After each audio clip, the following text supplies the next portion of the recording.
Hi guys, this is Alea Jen and welcome back to my YouTube channel. So for today's video, ano nga ba yung advantage and disadvantage kapag nag-work ka dito sa Hong Kong as domestic helper?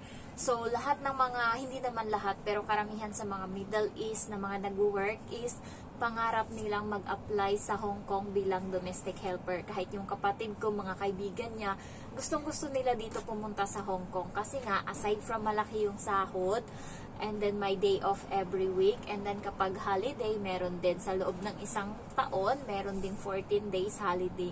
So isa yun sa mga gustong-gusto nila kasi sa Middle East, hindi naman lahat, pero ngayon yung ibang mga country or iba katulad ng Saudi, meron na ata silang holiday. Dubai meron naman, pero kasi sa Dubai, medyo maliit-liit yung sahod, and then marami din silang trabaho.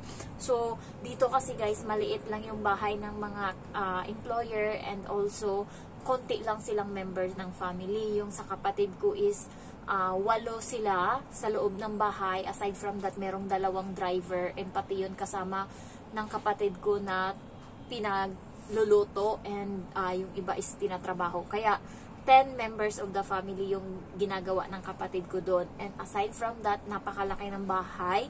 Yung bahay nila is 3rd floor. So, sabi ko sa kapatid ko na kung pumunta siya sa taas and magtatrabaho siya, isahang bitbit niya na lahat yung gusto niyang bitbitin papunta sa baba. Sabi niya, ginawa ko na yan dahil kasi napagod ako kakaakyat baba. Isang beses dahil ang dami kong ang dala, nahulog yung bote. Buti nga kamo hindi nabasag, nahulog daw sa hagdan. And ang natulog pa daw yung baba, yung si baba nila. Kaya hindi niya na inulit. Sabi ko, magdala ka ng balde para doon mo lahat ilagay ng mga kung anong mga kalat sa taas. Sabi ko sa kanya. Sabi niya, ginagawa ko naman yan. Pero doon kasi din sa Saudi or sa Kuwait is nakakapag-petex-petex sila. Alam mo yung hindi katulad dito sa Hong Kong. Yun yung disadvantage dito sa Hong Kong. Kailangan kutkutin mo lahat. Kutkutin mo yung mga kung ano-ano. Kasi nakikita dito maliit lang yung bahay, kaya madali siyang makita. And dito sa Hong Kong is nagka-car wash kami dito. Yes, nagka-car wash kami. So ako naman, buti na lang yung amo ko is may awa. Hindi sila gumagamit ng sabon para mag-car wash, or hindi kami gumagamit ng sabon or tubig. Ang ginagamit namin is spray lang, and then kuskus lang ng cloth. Pero masakit siya dito sa kamay kasi yung mga konting dot is kukuskusin mo pa talaga yan. So ngayon, pag naglilinis ako ng sasakyan, inaabot ako ng 2 oras. Nung bago ako dito is 1 oras ko lang ginagawa, and sinasabihan ako ng amo kong babae, ang bilis mo naman matapos. Akala ko wala lang yun, akala ko nabilisan lang siya. Yun pala, hindi siya satisfied sa gawa ko, hindi niya lang sinasabi.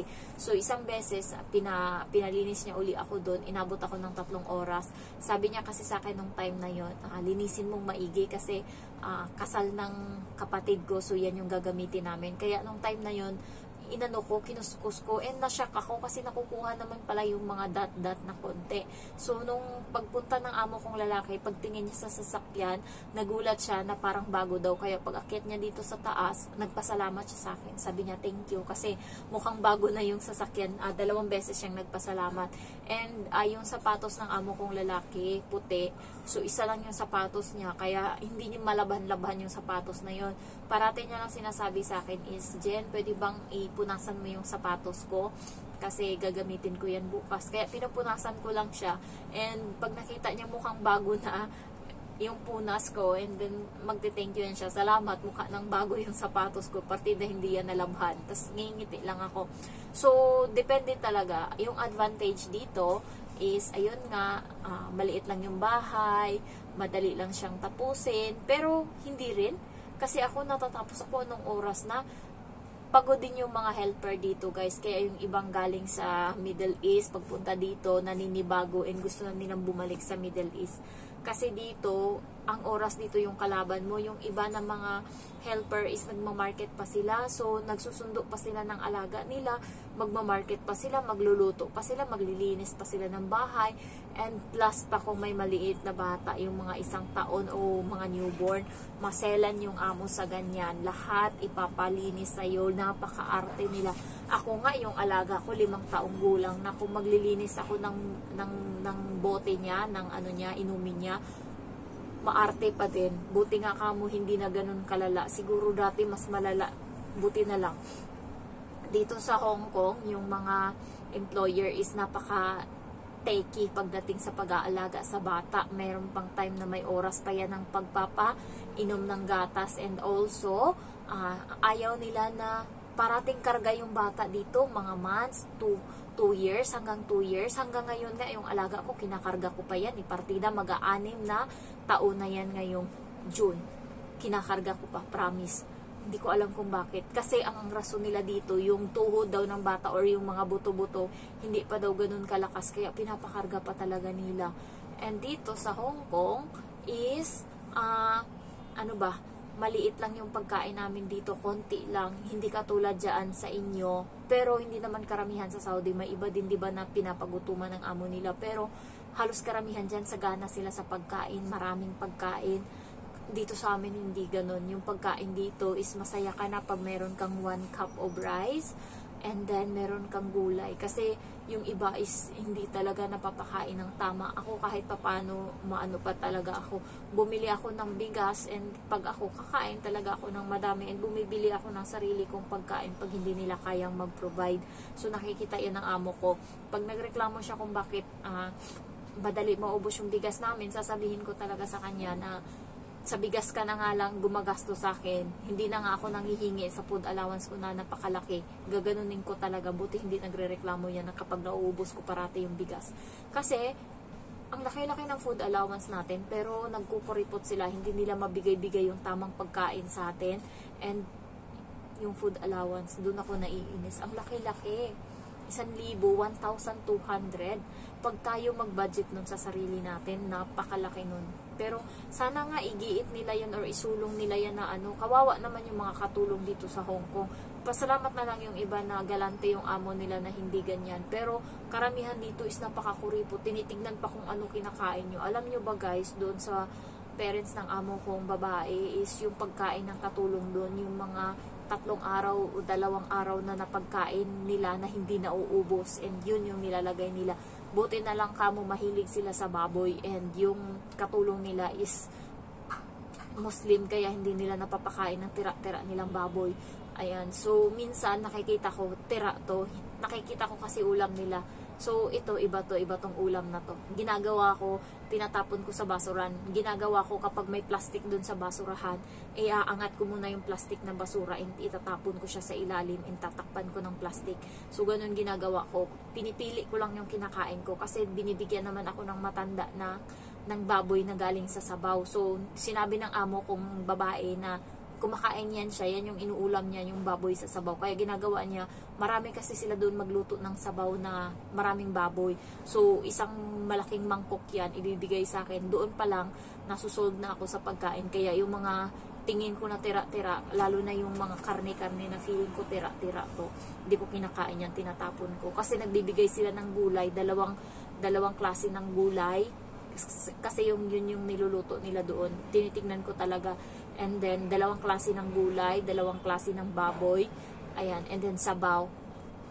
Tapos, pagkita ko, wala to doon sa hapagkainan. Kasi pinapakain ko muna yung bata doon sa mesa. And makikita ko kung ano yung mga pagkain na nandun. Kapag ito wala doon, yung pagkain ko wala doon sa mesa, automatic yan tinatapon ko. Kinukuha ko yung sa sabaw na baboy. Mas masarap pa yun. Nilalagyan ko lang na madaming asin. Ayan. And then, advantage lang yan dito ka sa Hong Kong. Kasi nga, hindi rin.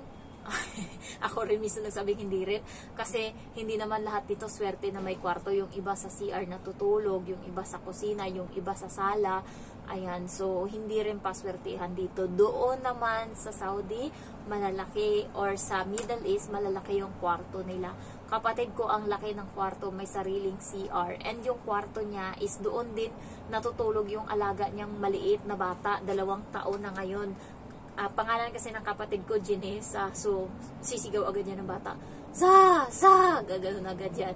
Kahit nandyan na ako kausap, minsan nga inaaway ko yun eh. Tapos biglang hahampasin yung cellphone ng kapatid ko kasi inaaway ko. Sabi ko, baho kabilat. Ginaganon ko, niloloko ko, tapos magagalit yan. 1 taon na, magdadalawang taon na yung kapatid ko doon ngayong October. So, mag-end contract na siya. Pero renew ata siya. Kasi mabait naman yung amo niya.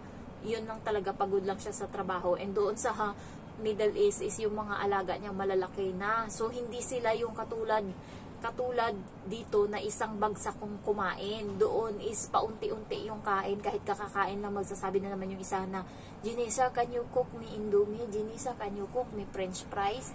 So, paunti-unti yung kain nila ba? And alam mo yun, paisa-isa sila na nagpapaluto sa kapatid ko. So, doon na nauubos yung oras ng kapatid ko sa paluto-luto nila. And then, dito naman sa Hong Kong, hindi ganon. Kapag kumain na yung amo ko, wala na, tapos na kumain. Kapag naligpit ko na lahat yan, napunasan ko na yung mesa, wala na silang karapatan kumain. So, kakain yan sila mga, na lang, yung mga kasoy, yung mga nuts na lang, hindi na katulad ng, may ibang amo naman dito na kung kailan gabi, tsaka kakain ng malupit, yung tig-alauna na natatapos, o diba? Tapos pagising mo sa umaga, tambak-tambak na yung hugasan sa kusina. May mga ganong amo, hindi ko alam kung bakit ganon sila. So dito kasi sa Hong Kong, yung mga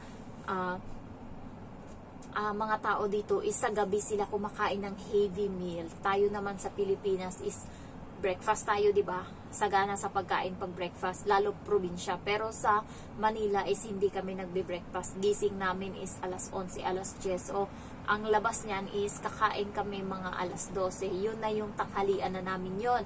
Hindi na kami kumakain sa umagahan. Sa Manila 'yan. Hindi kami kumakain ng umagahan maliban na lang sa iba na nagkakapilang kasi hindi uso sa Manila yung kain ng umaga.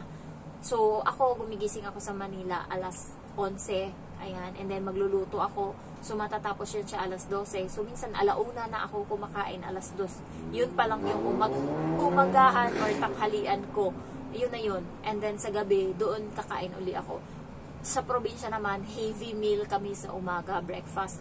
Alas 7 pa lang, medya tapos na yung mama ko magluto ng namin, ng pagkain namin. And then, yung busog na busog kami sa pagkain kapag umaga. Tanghali, ganun din.